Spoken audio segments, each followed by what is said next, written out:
എല്ലാവർക്കും നമസ്കാരം. നമ്മുടെ പുതിയ വീഡിയോയിലേക്ക് എല്ലാവർക്കും സ്വാഗതം. അപ്പോൾ ഇന്ന് ഞാൻ എൻ്റെ വീട്ടിൽ വന്നിരിക്കുവാണ്.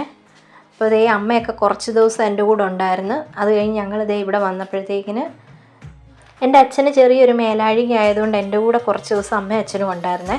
അപ്പോൾ അതൊക്കെ കഴിഞ്ഞ് ഞങ്ങളിതേ ഇങ്ങ് വന്നപ്പോഴത്തേക്കിന് ഇവിടുത്തെ കാന്താരിയിലെല്ലാം നിറച്ച് കാന്താരിമുളക് ഉണ്ടായി നിൽപ്പുണ്ട്. ഇതേ ചീര, പൊന്നാങ്കണ്ണി ചീരയൊക്കെ ചെറിയൊരു കമ്പ് വെച്ചിരുന്നു, അതൊക്കെ നന്നായിട്ട് വളർന്നു വന്നിട്ടുണ്ട്. ഈ വെള്ളക്കാന്താരി കണ്ടോ, ഇതിവിടെ 5-6 ചോടുണ്ട്, അതിലെല്ലാം നിറച്ച് കാന്താരിമുളക് ഉണ്ടായിരുന്നു കേട്ടോ.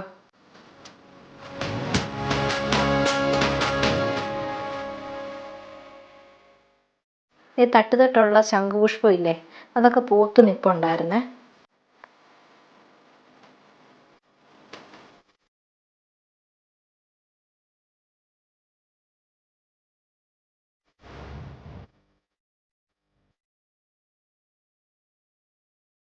ഈ മുളകിൻ്റെ ഭാരം കാരണം ഈ കമ്പ് ഇങ്ങനെ ചാഞ്ഞ് നിൽക്കുക കേട്ടോ.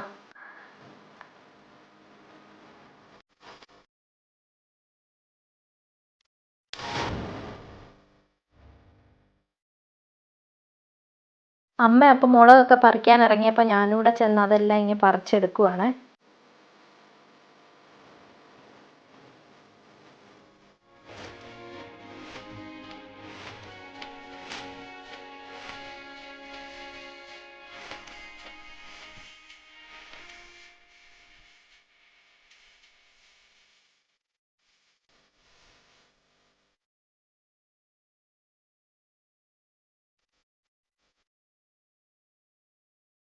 മുഴുവനൊന്നും പറിച്ചില്ല കേട്ടോ, കുറച്ചൊക്കെ അതേ നിപ്പുണ്ട് ഇനി, എന്നാലും കുറേ ഉണ്ടായിരുന്നു. ഈ കാണുന്ന വാഴ ഉണ്ട്, ഇത് ഞങ്ങൾ സുന്ദരി വാഴ എന്നൊക്കെ പറയും, കാവേരി വാഴ. ഇതിന് വലിയ മധുരമൊന്നുമില്ല, പക്ഷെ നല്ലൊരു പഴമാണ് കേട്ടോ.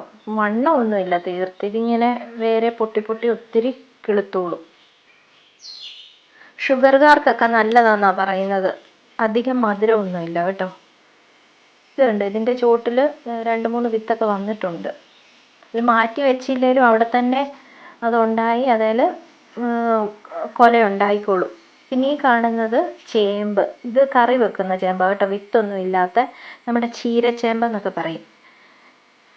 ചീരച്ചേമ്പെന്നോ ഇൻസുലിൻ ചേമ്പെന്നോ എന്തോ അങ്ങനെയൊക്കെ അമ്മ പറയുന്നതേക്കാം.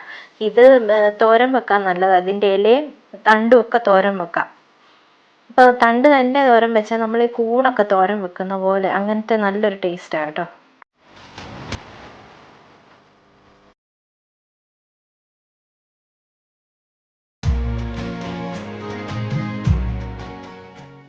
ഈ കാന്താരിമുളകിന് ചുമ്മാതെല്ലാം തോന്നുന്നു ഇതുപോലെ വില വരുന്നത്.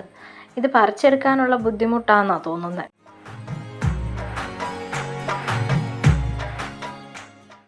അപ്പോൾ അതേ കുറച്ച് മുളകൊക്കെ പറിച്ചെടുത്തിട്ടുണ്ട്. അപ്പോൾ ഇന്നത്തെ വീഡിയോ ഇത്രയേ ഉള്ളൂ. ഇഷ്ടപ്പെടുവാണെങ്കിൽ ലൈക്ക് ചെയ്യാനും ഷെയർ ചെയ്യാനും സബ്സ്ക്രൈബ് ചെയ്യാനും മറക്കരുത്. Thank you for watching.